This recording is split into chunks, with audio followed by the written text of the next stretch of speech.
Welcome to another Powerhouse Man episode. I'm so excited for this episode. I'm going to introduce you to the guy who introduced me to the world of sexual alchemy, sexual kung fu. I worked with him for over a year, totally transformed my life. In fact, the only reason the Semen Tension Army exists right now, and so many guys, since launching the Army, we've had over 87 guys come through our program, and we continue to grow. The only reason that exists is because of this gentleman right here, Mr. Jonathan White, founder of SexualKungFu, the multi-orgasmic man program, and all kinds of cool stuff you got going on. What's going on, brother? Welcome to the show. Hey, Nakula. Great to see you. Great to get together. Thanks for having me. Looking forward to this. Yeah, absolutely, man. I've been wanting to have you on the channel for a while. As I mentioned just in the quick intro here, you introduced me to sexual kung fu. A lot of people ask me, how did you get into semen retention? And I'm like, well, I'm part of the Hare Krishna community. I've been into spiritual development and esoteric knowledge and mysticism for over a decade now. I said, but, I was still jerking off to porn, still ejaculating. And the only way that I found people talking about this idea of sex transmutation, I was first introduced to it through Napoleon Hill's Think and Grow Rich. But the only way that I found people talking about it were in a way of celibacy. Like, you have to become a monk, you have to give up sex. And I was just like, that ain't going to happen. All right, I got a beautiful wife and I want to be intimate and I want to show physical expression as well. And that's when I started learning about your work with sexual kung fu and the practices that you've been bringing to the world. And I'm so appreciative. It totally transformed my life. And I use those very same practices. And now we're transforming the lives of men all over the world through the Army. Tell us a little bit, first of all, about your own journey coming to these practices and how you discovered the whole world of sexual kung fu. So kind of similar to you, I was on was beginning a spiritual path. When I was around 19 years old, I took some psilocybin mushrooms and had this like Kundalini awakening experience where it just dramatically changed my perception of reality and really got me interested in like, what happened to me? What was the state of like oneness at the universe I felt? And how do I get back into that? So for a while I was like, yeah, I just need more drugs, but that became a very unsustainable path. So it got me interested in yoga and meditation. And that started to dramatically change my consciousness, my perception of, my life and the world around me. My video cut out there. It was still, sexuality was, again, like you said, I was still jerking off to porn every day. And I'd heard about this concept of like brahmacharya, and the same thing. It was like, just don't have sex. You just can't do it. So I'm like, okay, I'm going to do this. And it lasted about 3 days. And I'm like, actually, I don't think this is going to work for me. Sex was it was a big thing for me, right? As a young man in this world. But I discovered the work of Montauk Chia. I read a book called Multi-Orgasmic Man, and he talks about semen being the essence of our body. For men, it's our life force, and that men can have orgasms without ejaculating. And I'm like, oh, like here we go, get the benefits of brahmacharya, semen retention, and I can still have sex, I can still have orgasms. I'm like, I'm in. And so that led me down this journey of how do I really do this? Because I read the book and tried some of the techniques, but was like, okay, this, it's kind of not really working. I'm getting some benefits. So it led me to seek out teachers. And I found a man named Michael Wynn who studied with Montauk Chia, and he teaches here in the US. And I studied quite in depth with him, and it just dramatically changed my life. Once I understood like how this sexual energy drives us and how it's completely unconscious for the average person. But once you consciously direct it upwards in the body rather than it just controlling you, just ejecting it outward, once you learn to channel that energy, you have so much more energy. You have so much more ability to manifest. Everything changed, right? And that I became very, very passionate about sharing this with the world, because I'm like, this is what every man needs. And this is the most important work I think we can do on the planet right now.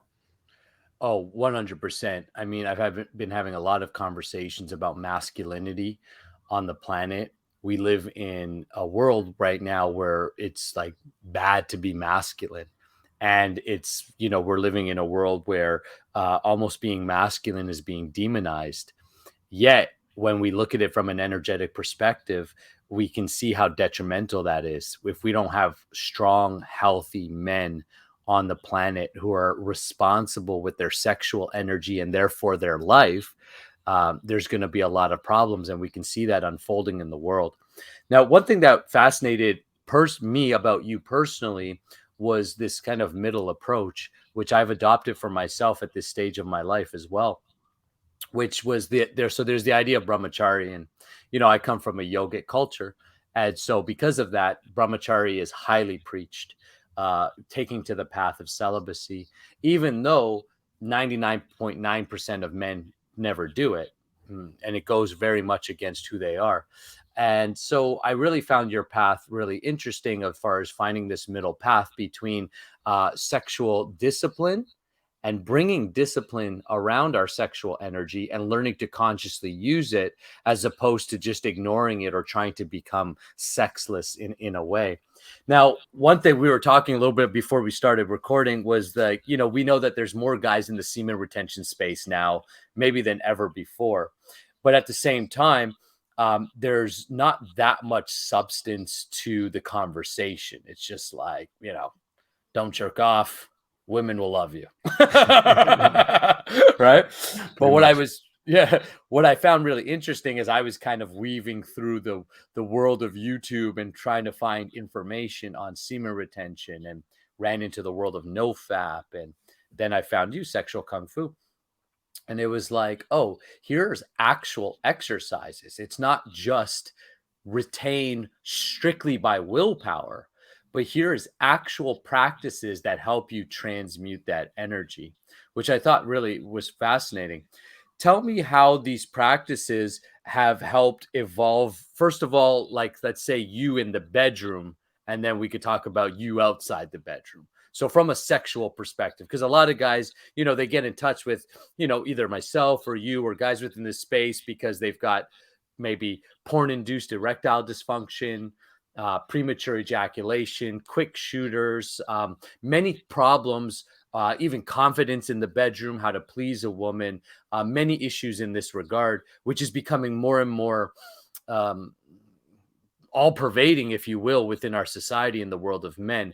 How have these practices helped you as far as a performer in the bedroom, as a lover for your wife and your partner? Immensely. It's an interesting question because there's so much to this, but what I will say is that I realized the amount of dissatisfaction I was having in my sexual experience before. And not even the fact that, I didn't last very long. My average sex session was less than 10 minutes. Right. And as I got into these practices, I realized this mindset I have, and I think that most men have, of sex is all about the point of ejaculation. It's like you're rushing through all this thing just so you can get to that 5 seconds, that 10 seconds of release. That's what we're really, looking for, is like this release. We're like uncomfortable feeling arousal, and we want to release it from our body as soon as we can. And so I noticed I was rushing through sex. It was all about that ejaculatory orgasm, and then it's over and your energy's lost. You have to recover. You're at this low point. It's like, oh, I want that again, but you can't. You have to wait. And so that was the biggest shift for me, was a big part of opening to non-ejaculatory orgasms, understanding that orgasm's a state that you're in. It's not the release from your body. It's the state that you build up and you build up. So when you become comfortable in feeling everything that's happening during sex, it dramatically enriches the experience. You get so much more pleasure and satisfaction from it. And when you're no longer focused on that ejaculatory orgasm, it doesn't end so quickly. So you and your partner, first of all, get so much more pleasure and connection through it. And then, of course, there's the more kind of technical aspects of learning to control your ejaculation, which is an important skill. It's really not that difficult to learn, right? It's really like, like we study meditation to control our minds, and you do the same thing in the bedroom. You learn to control your mind, your breath, the tension in your body, the flow of your energy. And so you learn to have complete control over if and when you choose to ejaculate, and you become, I don't want to say porn star, but you become like a super performer in the bedroom. I feel like that's often the stereotype, have sex like a porn star, but they're often actually dissatisfied too, right? So you feel this immense sexual power, but not as like an ego trip. I think a lot of men get into that kind of ego trip, but it's more just this deep satisfaction. Sex becomes so much more fulfilling because you don't release your energy at the end, at least not every time. You hold that energy, you store it in your body, and you walk away from sex feeling like charged up. You want to go paint a picture, write a song, go out in the world and do political work like you're doing. You want to change the world with that energy. So it's a night and day difference in what it does for your experience. And that brings your partner more satisfaction, because there's this epidemic of men not lasting long enough to please their woman during sex. And so it enriches every aspect of the relationship, the sexual experience, and that extends out into every other aspect of your life as well. Now, there's a lot of guys who are a bit skeptical with the idea that they can have sex and not ejaculate, that somehow they're missing something. Can you address that idea of like, well, what's the point? Or I'm missing out on this. You're basically, you're taking one of life's greatest pleasures and you're denying yourself that. Can you talk a little bit about that mindset or that idea? Because it's definitely out there. Oh, definitely. And I experienced this myself, kind of transitioning into this experience. And I think um, it really comes down to our conditioning and how we learn to perceive sex and experience sex. Most of it came through porn. It did for me, certainly. And in porn, it's like, it's all about the ejaculation. It's like, all right, here it is. Look at that fluid shooting all over her face, or, It's all about the facial, you know it. and and we become so obsessed with that's like, that's it. If that's, until that happens, it's not complete. And so a lot of this is just conditioning around that. If we had been, if porn was about non-ejaculatory orgasms, we would probably be focused primarily on that. So we really learn to again, this comes down to this restricted awareness and experience of sex that became ingrained into us, and it simply becomes a habit. It's like anything. It's like you associate ejaculation with completion of sex, associating ejaculation with orgasm. So the key for me was learning how to experience fulfillment and completion without ejaculation, and that requires redirecting that arousal in your body, because for most men, their genitals are disconnected from the rest of their body, so the only way for the sexual energy to go is out. So you learn to you're well aware of opening up the microcosmic orbit, recirculating the energy upwards. When you feel what that feels like to charge up your organs, charge up your glands, charge up your chakras, your energy centers with the sexual energy, it feels absolutely amazing. And once you do that several times, you realize there's something beyond the ejaculatory orgasm. There's levels much, much above that type of sexual experience, and it changes you.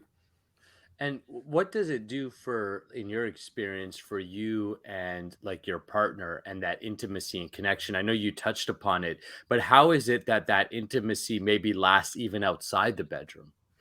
Well, I think a big problem, in relationships is when polarity becomes lessened. And something that can kill polarity is a man ejaculating every time he has sex, because that is his masculine energy. And as a man gets older and older, if he's still just ejaculating, recklessly, his testosterone starts to lower, his overall vitality starts to lower, he becomes less masculine.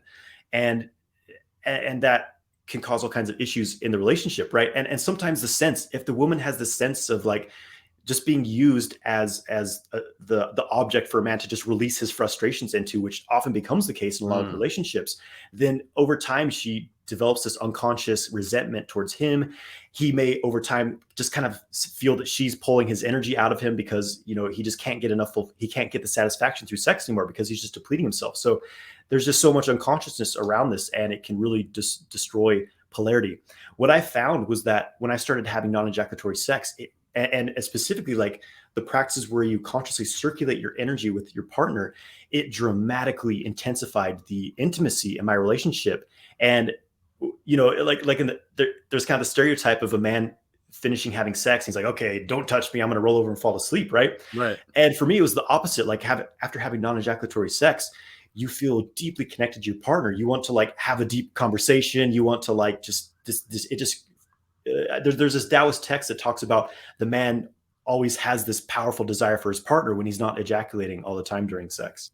That's something I noticed in my own personal life, right? So between ejaculatory sex and non-ejaculatory sex. So with ejaculatory sex, after I would deplete, and at that time I was practicing no retention. So I'd be masturbating, ejaculating, then have sex, ejaculate. But you're right, it's like almost immediately, it's almost like this kind of blank feeling, or this feeling of just, again, you want to roll over, you want to fall asleep. But what I notice now is like when I have non-ejaculatory sex, I actually like want to be with Sarah more. Like I want to hug her more. I'm craving that feminine essence. And I notice that I'm way more playful with her the next day. Like that connection lasts so much longer, and it's really helped in my relationship. And I would say we've always had a generally great relationship. but it's taking it to a whole new levels. We also found like new levels of freedom within ourselves, with it, like just being open about our conversations, our desires, what we want. And I'm not just talking about sexually, I'm just talking about overall, just being so comfortable with each other that it's really enhanced my overall dynamic with Sarah. How has these practices helped you outside the bedroom? What are the benefits you've experienced with your practices, in your business life, in your personal life? I know you travel a lot. I know you're doing well in your business. How has sexual energy helped you achieve the lifestyle which you've achieved for yourself? I would say it was the biggest key for me. Mm, Once I learned to get this thing under control, and again, make it my friend, make my sexual energy my friend, and put it into what I want to put it in, instead of just letting it run me all over the place. That's when everything changed for me. That's when I dramatically changed my relationship to money. I started to attract abundance in. It gave me the vehicle to create this abundant exchange of sharing something with the world and receiving something in return. And so, it's like our sexual energy and our finances are very much related, because mm, sex is an exchange of energy, and money is an exchange of energy too, right? So the more that you can hold this higher charge of sexual energy, it's like the more you're able to hold finances. And I would say, the inner work that this requires, because, there's all this preparatory work of clearing the body of old limiting beliefs, stuck energies. So you're really clearing your vessel and making things very, very clear. And, it's like, as within, so without. What happens within us is always reflecting the world around us. So you create this free, abundant circulation of energy within yourself. And all of a sudden you create this abundant exchange of energy with the world around you. And you're no longer in this state of emptiness. When you're depleted, you just become a black hole. And it's like you just kind of try to take things from the world around you, and you just deplete those around you as well. When you're cultivating like this, you're overflowing, and this energy just overflows to the world around you, and it's reflected, and it just becomes this exchange of abundance. It seems like, with the world. yeah, I experienced the same thing. Like, and it started off for me as more of a feeling of abundance, like where I was just like, so it didn't necessarily show up in my bank account at the beginning or necessarily in the experiences. But since I've practiced this, you mentioned, my politics and such, since this, my reach, my influence within the society has tremendously expanded. Also, my fight, I'll call it.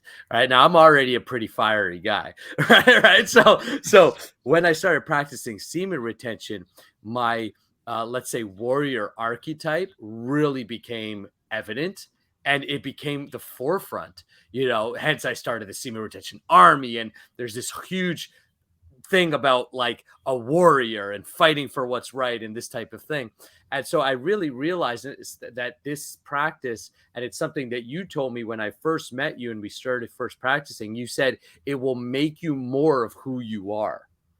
And I really experienced that. And of course, we are naturally abundant. That's our natural state. And so I recognize that now, like, seeing the reciprocity coming in, the bank account filling. And again, I really resonated what you said about holding energy, and that ability to hold abundance, hold money, hold experiences, and really attract, all went through the roof. A lot of guys struggle with retaining for long periods of time, or they almost become extreme in their thought process, like, I'm never going to ejaculate again. How do you approach semen retention? Are you I'm never going to ejaculate again? Do you regulate it? Do you count days? Do you not? Like, there's a lot of different styles and ways and structures that people use. I'm curious about what you use in your own life, and maybe with the guys that you train. Good question. And this is a very important part of it, right? For the first 3 or 4 years I was doing these practices, I was in the mindset of, I'm never ejaculating again. It's like, okay, semen retention means you have to retain forever, otherwise you failed, right? That was the Right. mindset I had. And uh it didn't happen, right? Either I would accidentally ejaculate, with a partner, and I was like, oh no, or I would have a wet dream and have a nocturnal emission. And Mm, and there was always this feeling of failure and this like guilt of like, oh, I failed.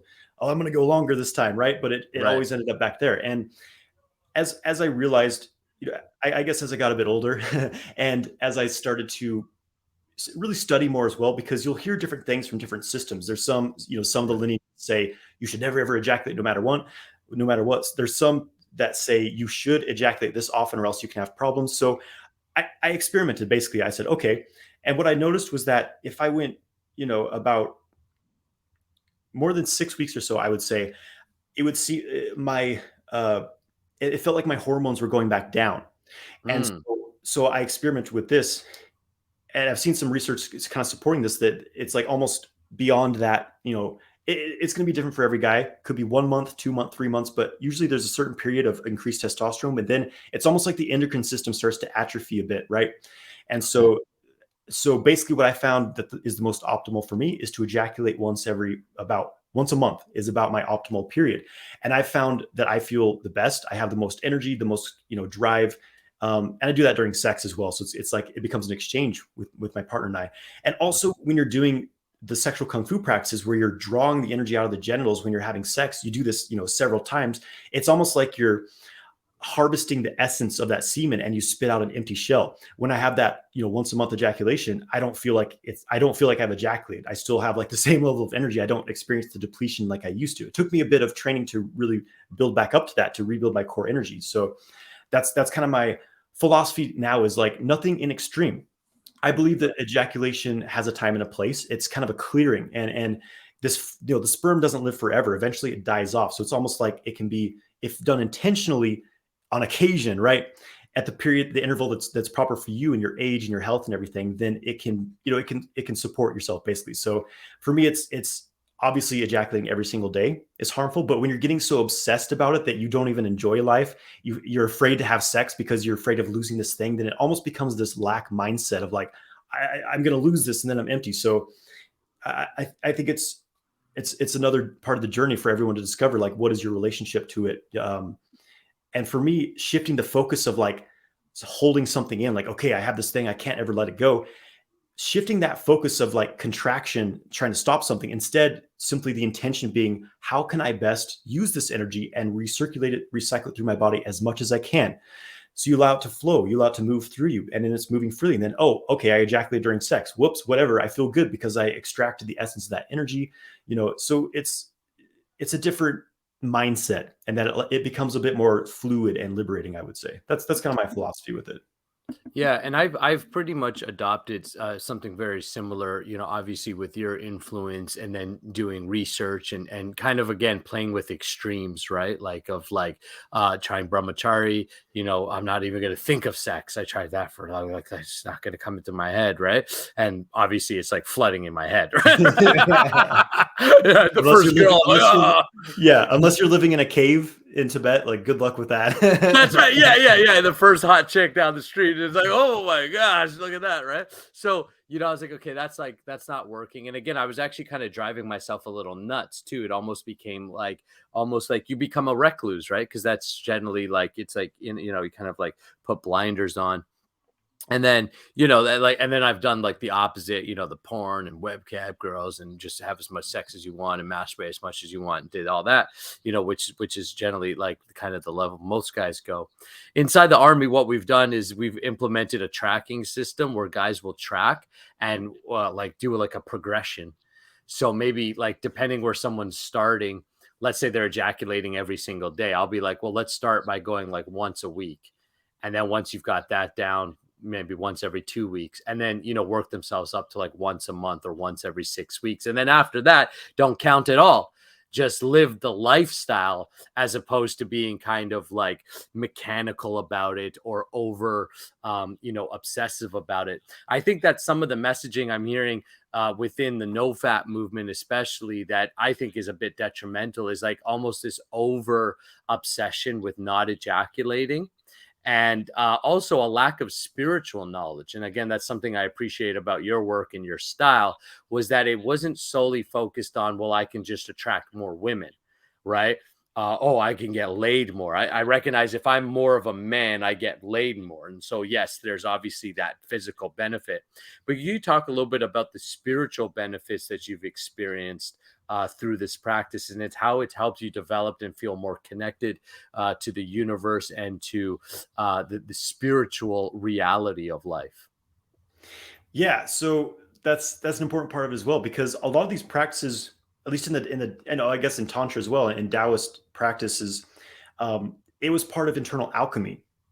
Alchemy is taking a crude substance and refining it into something more refined. Turning lead into gold, and we do this with our the subtle energy of the body and our consciousness itself. We take this base energy, which is this raw, lustful sexual energy, and we combine it with the energy of the heart. This fire, water, uh, alchemy, and we turn it into this more refined substance. And that's like when you connect your raw sexual desire with the energy of your heart, the love and compassion, it creates a different force that's very, very powerful. And then you further, you combine that with this, bring the energy up into the crown, and it opens up your consciousness, connects you to the universe, connects you to the universal consciousness, and it changes you. So sex becomes, it no longer becomes this animalistic thing about, I just need to put my dick in something.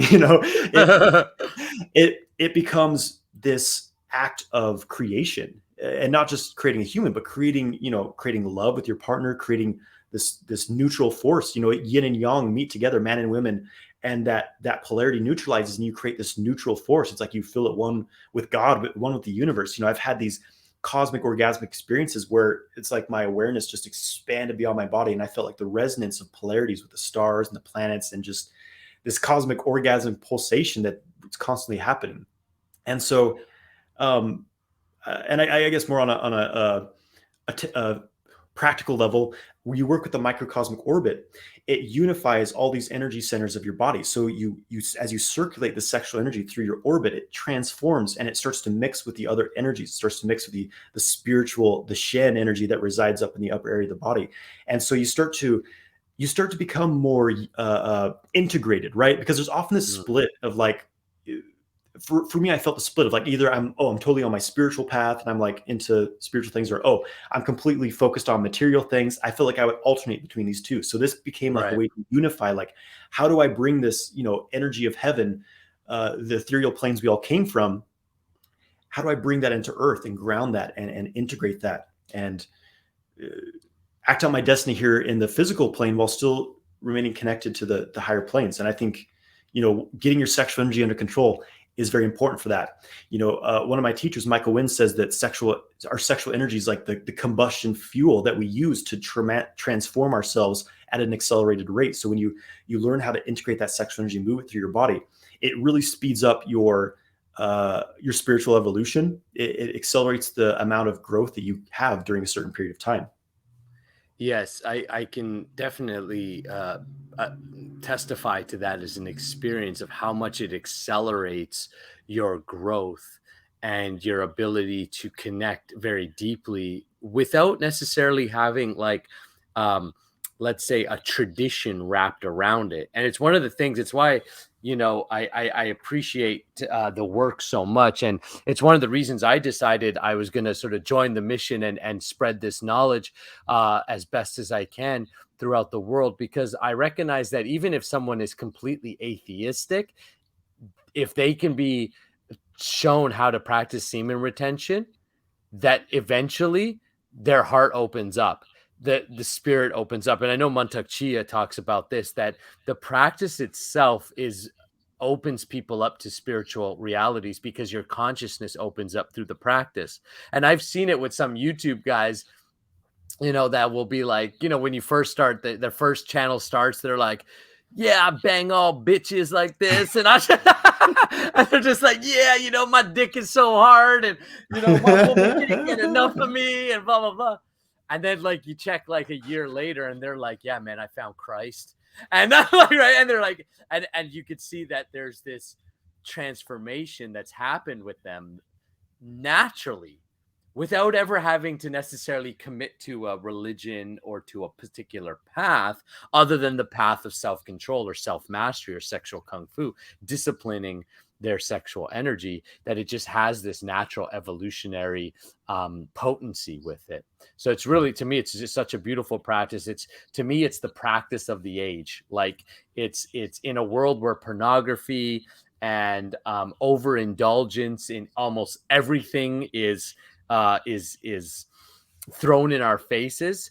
This to me becomes a very beautiful middle ground where it's like a great place where, yeah, there's physical benefits, but the spiritual benefits are there. And even if a man doesn't start motivated by the spiritual benefits, if he practices enough, those benefits naturally start to become part of who he is. It naturally pushes you towards, because as you become more spirit, you're literally more energy than matter. You're like, I feel my energy, so therefore I can connect and feel the energy of everything around me. It just naturally pushes you to more to dimensions outside the physical senses, and I think that's a beautiful thing. Something that you also talk about is this integration between material life, or like, oh, I'm going to go after all my material pursuits, and this conflict between spirituality, which I think almost every spiritual practitioner or anyone genuinely interested in growing consciousness and growing themselves spiritually eventually runs into. How has these practices, and I know you touched upon it, but if you could dive in a little bit of how has these practices almost made you complete in that journey, as not seeing those things as opposing forces anymore? This is something that really resonated with me in Taoist philosophy, because again, a lot of the spiritual paths, and I'm not trying to put anything down, it's just an observation, is they're very focused on transcendence. It's like, okay, Yeah. Earth is a hell realm. We need to get back to heaven. We need to get out of here. And that was my focus. Is like, how do I ascend to the next dimension or whatever? I need to get out of my body. It's compromised here, right? But it's like, well, that's where we came from. We came from the heaven realms. We came from the formless. We chose to incarnate in these bodies. I mean, there's some people say, well, it's because we fucked up in a past life, but I don't necessarily always, resonate with all that. I think we chose to came here. We chose to come here. We chose to came. We chose to came. No, we chose not to come. Yeah, but I think we chose to come down here. So it's like we already have that. So it's like to escape back to heaven, to get out of the physical realm. It's like I feel like we failed our mission in some way. So it's like, how do we bridge these things together? And that's why the school of Taoist training is, you don't begin with the higher energy centers. There's a lot of focus kind of the new age stuff. Like, I need to open my third eye, open my crown. And that's what everyone's focused on. But it's like, what good does that do you if you can't integrate and ground that, super powerful 1,000-volt cosmic energy you're bringing in, right? Which is why the Taoists start from the bottom up. You build a strong foundation. You learn, first of all, how to open, the Dantian, the lower energy center, connected with the earth. So you have a reservoir, a container, like a tree growing its roots to hold this higher spiritual energy. And then you over time slowly begin to, go up and up until like the tree roots down so it can expand. So you have a strong foundation. So you don't get, stuck in kind of the spiritual bypass, okay, I believe everything's love and light, but I'm living in a homeless shelter and my, I'm paying child support to 3 women, So it's like, okay. So it's like, that's the whole thing is, Taoists talk about your Ming and your Xing. Your Ming is your destiny here on earth. It's your worldly destiny. Your Xing is your spiritual destiny, the return back to source. So cultivating these two things equally. And these practices, I feel like, have really helped me in doing that, because they're very much body centric. Qigong is a very, it's quite physical practice, but it also, you use the physical as a bridge to connect to the energetic. So it's not all just imagination. Like, okay, I see myself in a, violet cloud of bliss. It's like you feel the energy in your body, and your physical body is the vessel to bridge those energies. And so you feel the sense of completion in both. And that's what I found, is that as I got on these practices, both my worldly destiny and my spiritual destiny equally have blossomed, I guess. Yeah, well, that's and again, for me, it was really like, as I started practicing, and because I can resonate with what you're saying, is that there is a lot of focus.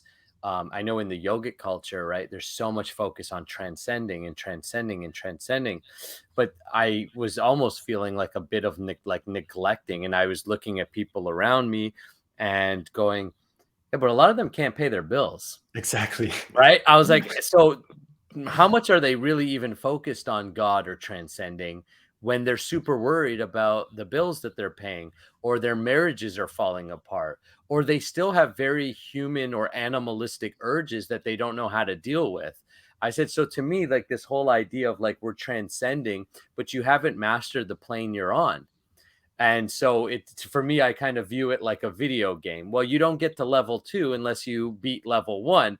So if you can't master the human body, then what says that you even deserve a light body or a spiritual body, right? And so I think that, I think that there's this level of mastery that needs to happen. And sometimes that's missed. Like I know in some of the ancient yogic texts, like they're giving very high transcendental knowledge about transcending the body. But what's not often talked about is that those men receiving those teachings were super like yogis already. Like they were masters. They weren't watching porn, right? And their finances were taken care of. Their health was top notch. They had mastered the physical realm. They had mastered a lot of things in their psychological realm as well, too. So now they were ready for these high transcendental, okay, now it's time to go. It's time to move on. But for most of us, growing up in very material type lifestyles, smoking dope, watching porn, I grew up listening to 50 Cent and Tupac Shakur, smoking weed, watching porn, right? Well, all of a sudden tomorrow I'm supposed to be transcending, because I went to a couple yoga classes. All of a sudden I'm like, oh yeah, well, freaking. I did a weekend retreat. I'm good. I'm enlightened now. I'm certified in Reiki, so I'm a master Reiki practitioner, right? And I went through all of that kind of stuff too, and I'm like, man, I get it, I'm liking it, but I'm looking for something real, something that I can tangibly experience, right? And that's what I was like, hungry for something. Give me something real, right? And the thing that's been the most impactful in my life, and I say it openly and proudly, is semen retention and sexual kung fu, or what I call sexual alchemy, sexual kung fu, whatever you call it. I don't care. It's the fact is that until we learn how to work with our lower centers and the very material energies, I actually find that the spiritual understanding isn't even there. It's there on a very superficial level. It looks nice. We can, say namaste, and we feel all spiritual because we have a crystal and say namaste.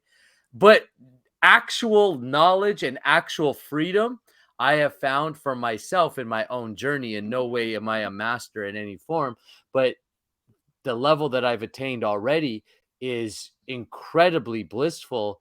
And I feel very unattached to the world. I'm involved in the world of politics, and politics is nasty. It's dirty. It's negative. But I feel great, mainly because I don't really pay attention to it, even though I'm in it. You know what I mean? It's like, because I find that these practices just help me very much anchor myself in my body and don't allow the outside world to suck all my energy out, and I just love the integration where it's, for me, I don't feel this conflict anymore between the material world and the spiritual world, but I just simply see them as together, like they're actually two parts of one whole, and so I think it's just been a beautiful journey in that respect. Tell us, first of all, for guys who want to get a hold of you, connect with you, you got a ton of different programs. You got a women's program as part of your overall school. You've got all different types of programs. What would be the best way for guys to connect with you, start following you, and if they want to reach out, what's the best way to do that? Just search for Sexual Kung Fu, YouTube, Instagram, TikTok. I'm on all of them. My website, jonathanwhitelifestyle.com. We've got a free ejaculation control course. Everything's there. Yeah. Cool. And guys, if you look like this is on, we'll be broadcasting on YouTube and such. I'll tag Johnny in his channel so you can go follow his channel and such. And I really recommend it because as much as like we're very much in the same space, it doesn't matter to me. Find the teacher that resonates with you. And so if you're thinking, man, I really resonate with Johnny and the way he presents it and his work, then great. I encourage you to find the teacher that resonates with you wherever it is. Anything that's going to help you improve your life, get you away from porn, get you back into a healthy masculine energy. It's not just needed for you in your life, but it's needed for the world. And personally, I feel like it's every man's duty right now to do whatever he can to improve himself, because as you improve, the world improves and the planet improves. And God knows we need it right now with all the craziness going on in the world. Johnny, do you have any final words, thoughts, messages you might want to leave the guys tuning in? One thing that, it just kind of came up. We were talking about the spiritual and material, world. I will say the one of the biggest blessings, lessons, whatever I've learned from this is that this cultivation practice, it allows you to connect with your intuition and go more direct to like source, whether you call that God, universal consciousness, whatever. Because this is kind of, we tend to get stuck on external things like, okay, I look up to this person, I need to get my information through them. But when we go direct to the life force, then we can bypass any, potential compromises they may have. Everyone can be manipulated, you know what I mean? But you can't manipulate the source we all come from. So the more these practices start to develop these strong connection to source energy, and that becomes your greatest teacher. You don't need to rely on these external people that can potentially manipulate you and lead you down weird paths. It's like you've got the direct connection yourself. So I would say that's been the greatest gift of these practices. Yeah, absolutely. And just to kind of echo that, or as you were talking, I was like reflecting on that. And you also, I find in a way, like you can follow teachers, be inspired by them, but also it gives you permission to walk your own path and to do it in a way that resonates with you, your expression, your personality, because we're all individualized expressions of that God source energy. And so I think that what happens with, at least I did this for some time, but I found the semen retention practice really helped me move away from this. Is like I would find a teacher, and then be like, I have to be like that teacher, right? And try to mimic their movements. And I see that a lot in very religious settings. All of a sudden, everybody talks like the guru. I'm like, but dude, you never even been to India. You got an Indian accent. And it was like, that's just one example of many. It happens in many different realms and spaces. But what I recognized in this practice is that, like you said, the more we get in tune with the energy within ourselves, and we can hear with our spiritual senses, we can listen from within, then we're also like allowed to be ourselves while learning from others and expiring, but then having our own expressions. And to me, that's a level of freedom that I very much enjoy. And I think that once you have that, you just give it to other people, because you don't try to put them in your box either. You say, look, this is what's working for me. This is what I'm doing. And it's freaking awesome. And if you want to do it, I'm happy to show you and teach you. And then you find your way, you find your path. And I always use you as an example with me, because people ask me all the time, well, who did you learn from? I'm like, well, I learned from this guy, Johnny White. Right. And I'm like, and he's doing it his way. And I'm like, and I teach pretty much the exact same thing, except the way I teach it and the way I've set it up is a bit different, because that's my vibe. And I've had other people now go, because I want to teach it. And I go, great, learn it and then go teach it. And you're going to do it in your vibe, in your way. And you're going to reach a whole set of people that I'll never reach. And so to me, that's how a lineage is born and created, right? It's like you pass it on, and now they take it and they run with it and they put their vibe on it. And, and it continues to pass on, and the world improves with that. So anyways, just some reflections that's just as you were chatting there, or sharing your thoughts. Yeah. It's we're carrying the torch, and the most important thing is like, you do the practice, you see the results. We can talk about it, but if you don't have the daily practice of doing it, nothing's going to happen. Boom. Let's end it like that, because there's no bigger truth. I tell my own students that all the time. The ones who like come into the army and they're like, oh, I'm struggling. And of course I just check on their progress. And I'm like, yeah, because you haven't finished the course. You're not doing the practices. So of course you're struggling. Look at all these guys who have finished the course. They're doing the practice. They've integrated into their daily life. They're rocking it. They're killing it. So it's, it's like you said, ultimately you have to do it. So we'll end it on that note. Johnny, always appreciate you. So appreciative of you. Forever I'm indebted with your teachings and what you brought to the world. Guys, I encourage you to go connect and reach out to Johnny, reach out to myself, whoever you need. Get your sexual energy under control and learn to become a powerhouse both in and outside the bedroom. We'll see you guys on the next video. Peace.